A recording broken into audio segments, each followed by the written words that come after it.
Small cap funds tend to rise and fall faster as compared to their mid and large cap counterpart.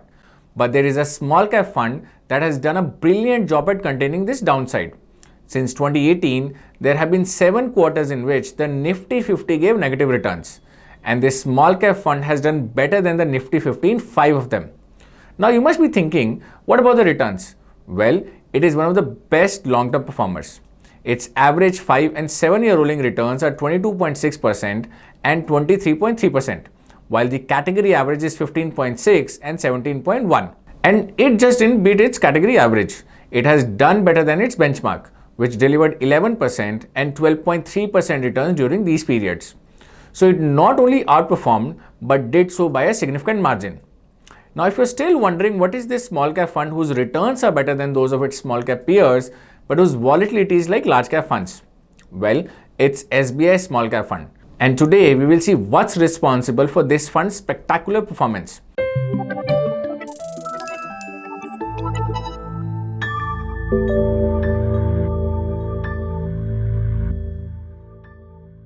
Hello and welcome to ET Money's YouTube channel.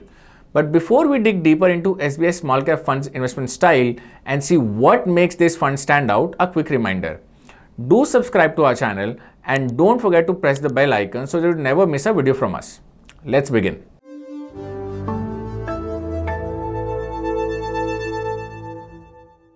Earlier called the SBI Small and Midcap Fund, the fund's investment mandate was changed post-SEBI's re-categorization in 2018 and it was renamed SBI Small Cap Fund. Now this fund has been managed by R. Srinivasan for the last 10 years, who is also the head of equity at SBI Mutual Fund. He is an industry veteran who is known for his offbeat investment style. His long stint has helped the fund as it has delivered 28.3% returns in the last 10 years and is only behind Nippon India Small Cap Fund over the 10-year period. So if you had invested 1 lakh in it 10 years ago, it would be worth more than 12 lakh today. Of course, part of those returns came when it was a mid and a small cap fund. But as we will see soon, it still prefers a high exposure to mid caps. So how the fund is being managed hasn't changed drastically in the last few years. These remarkable returns have meant investors have been pouring money into it. And as a result, its assets have grown from around 2,700 crores in 2019 to about 21,000 crore in 2023. So that's a bit of the fund's background. Given its impressive history, let's see how this fund invests.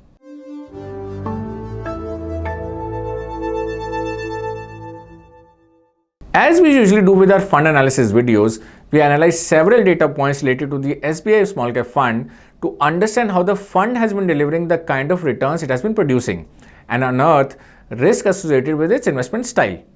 Here is what we found. The fund has quite a unique portfolio vis-a-vis its peers.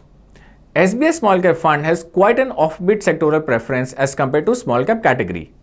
Take a look at the top 5 sectors of the fund over the last 5 years vis-a-vis the top 5 sectors at the category level. As you can see, many of the fund's top sectors were in the category's top sectors and vice versa. For instance, in 2023, the fund's top 5 sectors are capital goods, consumer durables, hospitality, FMCG and chemicals.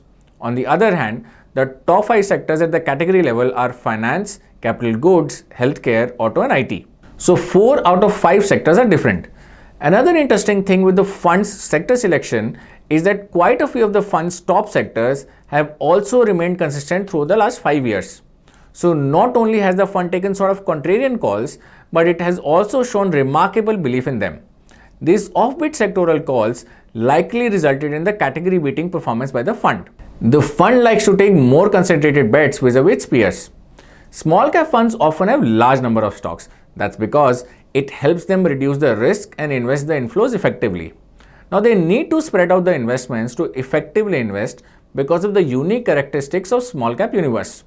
See, small caps typically have less liquidity and market depth as compared to mid and large caps. So it's difficult to both build and exit large positions. So investing in a large number of stocks helps. But SBI Small Cap Fund is different. To see how different, you need to look at the number of stocks in 2 other small cap funds with similar AUM. These 2 funds are HDFC Small Cap Fund and Axis Small Cap Fund. The number of stocks in their portfolios are 79 and 99 respectively as of September 2023. SBI Small Cap Fund has 60. And it's not just less compared to these 2 funds. In September 2019, the fund had just 21 stocks, while the category median was 60. And despite the number of stocks going up to 60 as the fund's assets have increased, it is still below the category median of 75. So the fund likes to run a more concentrated portfolio. This shows higher conviction by the fund manager on its bets. The fund doesn't like to take the shelter of large caps. Many small cap funds have certain allocation to large cap stocks. For instance, consider Nippon India Small Cap Fund, Canara Robeco Small Cap Fund, and Quant Small Cap Funds. Their large cap exposures as of September end 2023 stand at 12.7%, 12.4%, and 10.9% respectively. The possible reason for this allocation is to reduce risk and have relatively more liquid stocks in the portfolio as well. Now, this strategy is not just limited to these three funds. Between September 2019 and 2023, the large cap allocation in the category has ranged from about 4% to 8%. But the SBI Small Cap Fund is different here as well. It doesn't bother about going into large caps. Besides the cash component, most of its portfolio is allocated to mid and small caps only. So what then explains the lower volatility of the fund? It's possibly the cash component. Between September 2019 and September 2023, the fund's cash allocation has ranged from about 9% to as high as 20%. Compare that with the categories 5 to 8%. So it's very likely the fund raises cash level amid pricey markets and then deploys it when small caps are trading at a bargain. A higher cash allocation during overheated markets also helps the fund control portfolio's volatility. Also, the fund has restricted its inflows from time to time for better deployment of its corpus and judicious inflow management. The fund doesn't mind overpaying for quality stocks. Now, quality stocks are often available at a premium. A portfolio with quality stocks is likely to have high PE or price to earnings ratio. Now, the portfolio PE of SBI Small Cap Fund has stayed ahead of its peers over the last 5 years. Over the last 5 years, its median portfolio PE has stood at 48.6 against the category's 38. So it's likely that the fund doesn't mind overpaying for quality stock. It likely balances small cap overvaluation by going into cash rather than looking for cheaper stocks. So these are some points that set this fund apart. This explains its stellar performance, but there are a few things that you need to keep in mind before investing in this fund.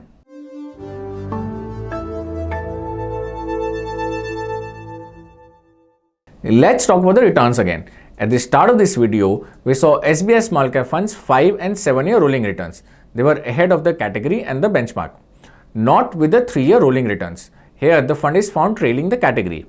The fund's average 3-year rolling returns stand at 27.5% against the category's 29.2% and that benchmarks 22.7%.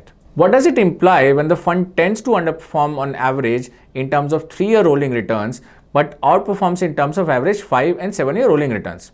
Well, it means we can expect underperformance in shorter durations, but the fund more than makes up it over the long term. For instance, the fund has been underperforming over the last 1 year. Earlier, it underperformed in 2016 and 2021 too. So if you're an investor in this fund or are looking forward to investing in it, expect this kind of a down phase.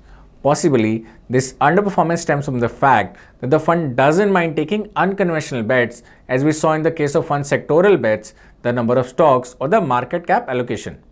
The fund's comparatively more expensive portfolio can also pull down its returns in the short to medium term. But no fund does well all the time, right? Well, with this, we have come to the end of this video. I hope you liked it and found the content useful. And if you did, don't forget to share it with your friends and family. And I'll be back with another video soon. Till then, take care. Mutual fund investments are subject to market risks. Read all scheme-related documents carefully.